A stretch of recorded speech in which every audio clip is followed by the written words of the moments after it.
এইটো দি কি কৰে মানে বস্তুটো কি কৰে নে আমাৰ কাৰ্বি সম্প্ৰদায়বোৰ মানে এইটো মদ খায় এইটো দি মদ খায় ন হয় আচ্ছা এইটো আপোনালোকৰ ট্ৰেডিশ্যনেল হ'ব তেনেহ'লে বস্তুটো হয় হয় হয় নিশ্চয় তো চাওক কাৰ্বি মানুহবিলাকে এনেকুৱা বাঁহৰ চুঙাত সাজ খায় যিটো আমাৰ ভাষাত সাজ বুলি কয় হয়নে হয় ৱাটাৰফলত আহি পেলাই এনেকুৱা এটা মানে হ'ব বুলি ভাবা নাছিলোঁ কিন্তু hello' friends welcome back to my YouTube channel আজি পুনৰবাৰ স্বাগতম জনাইছোঁ অন্য এটা ভিডিঅ'লৈ আজি আমি গৈ আছোঁ ৱাটাৰফলত আমি বুলি কওঁতে মোৰ লগত গীতুমণিটো আজি নাযায় মানে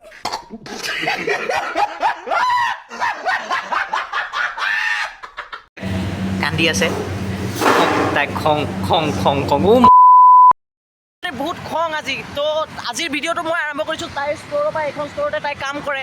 বাকী মই আৰু মোৰ লগৰটো গৈ আছোঁ ৱাটাৰফল তোমালোকে ভিডিঅ'টো সম্পূৰ্ণকৈ চাবা আৰু ভিডিঅ'টো ভাল লাগিলে লাইক কমেণ্ট শ্বেয়াৰ কৰিবলৈ একেবাৰে নকৰিবা তো ব'লা ভিডিঅ'টো আৰম্ভ কৰোঁ আজি আমি বেলেগ এটা মটিভেশ্যনত ভিডিঅ' বনাই আছোঁ কাৰণ ইমান গৰম দিছে গুৱাহাটীত কাম ধান্দাটো নাই সঁচাকৈ ক'বলৈ গ'লে তো ভাবিছোঁ কি ইউটিউবতে ভিডিঅ' এটা বনাই দিওঁ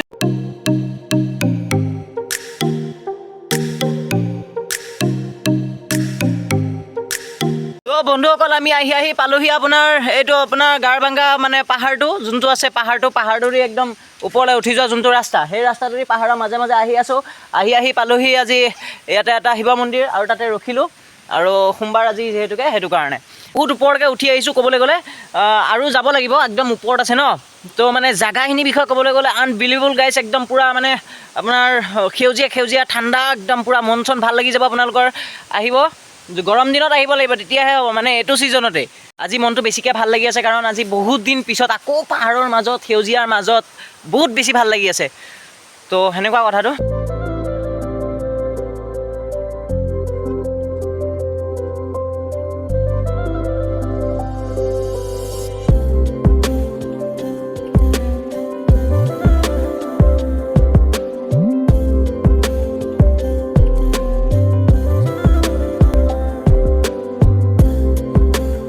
আমি বহুত দূৰ আহি পেলাই পালোহি মানে আৰু ইয়াৰ পৰা 7 কিলোমিটাৰ যাব লাগিব বুলি কৈছে ইয়াতে এজন মানুহ আছিলে ইয়াত এটা বহুত ইণ্টাৰেষ্টিং বস্তু বনাইছে আপোনালোকক দেখাই আছোঁ এইটো দেখিছেনে কি ধুনীয়া বস্তু বনাইছে এইটো কি বস্তু খুৰা এইটো কি কৰে নে আমাৰ কাৰ্বি সম্প্ৰদায়বোৰ মানে এইটো মদ খায় এইটো দি মদ খায় ন হয় আচ্ছা এইটো আপোনালোকৰ ট্ৰেডিশ্যনেল হ'ব তেনেহ'লে বস্তুটো হয় হয় হয় নিশ্চয় তো চাওক কাৰ্বি মানুহবিলাকে এনেকুৱা বাঁহৰ চুঙাত সাজ খায় যিটো আমাৰ ভাষাত সাজ বুলি কয় হয়নে হয় ঠিক আছে ইয়াৰ পৰা 7 কিলোমিটাৰ যাব লাগিব আৰু এতিয়া আমি গৈ থাকিম আগলৈ ভাগৰ লাগিছে ভয়ো লাগি আছিলে মাজে মাজে মই ৰাস্তাটো চিনি নাপাওঁ একচুৱেলি সেইটো কাৰণে ফাইনেলি আহি পেলাই পাই গ'লোঁ ৱাটাৰফল আৰু ইয়াত কোনো মানুহ নাই এইটো ৱাটাৰফল একদম বহুত পাহাৰৰ মানে ভিতৰত আছে এতিয়া গা ধুম নামিমগৈ ঠিক আছে পূৰা এনজয় কৰিম আজি গৰম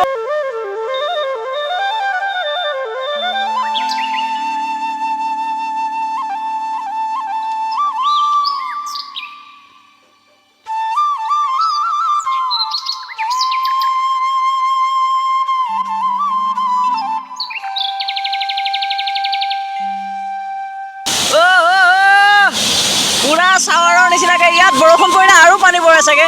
গাইজ বহুত বেছি ধুনীয়া এটা শ্ব' আছে বুলি কৈছোঁ যোনটো তো গাইজ এতিয়া গা ধুম এইফালৰ পৰা পানী পৰি আছে ওপৰত চাওঁ পুৰা ক'লা মেঘ বৰষুণ আহিব আমি গা ধুই সোনকালে যাব লাগিব ইয়াত বহুত বতৰটো বেয়া কৰি আহিছে বন্ধুসকল ৱাটাৰফলত আহি পেলাই এনেকুৱা এটা মানে হ'ব বুলি ভাবা নাছিলোঁ কিন্তু যি হৈছে ভালৰ কাৰণে হয় একচুৱেলি হয়তো বৰষুণ দিয়াৰ কাৰণে এনেকুৱা এটা পৰিৱেশ দেখিবলৈ পাইছোঁ আৰু এটা বেলেগ এটা এক্সপিৰিয়েঞ্চ হৈছে যে আমি চাংঘৰৰ ওপৰত উঠি পেলাই মানে এইখিনি উপভোগ কৰি আছোঁ অকল দেখিছে ভিডিঅ' বনাবৰ কাৰণে আমি কিমান কষ্ট কৰিব লগা হয় গতিকে আপোনালোকে সেই কষ্টবিলাক বুজি পেলাই ভাল লাগিব যদিহে ভিডিঅ'টো আপোনালোকে ভাল পাইছে তেনেহ'লে লাইক কমেণ্ট শ্বেয়াৰ কৰিব আৰু চেনেলটো নতুনকৈ আহিছে তেনেহ'লে ছাবস্ক্ৰাইব প্লাছ বেল বটনটো ক্লিক কৰি থৈ যাব যাতে নতুন নটিফিকেশ্যনবিলাক আপোনালোকৰ ওচৰলৈ গৈ থাকে তো আজিলৈ আহিছোঁ তেতিয়ালৈ বাই বাই ধীৰে হেৰাই যায় আবেলি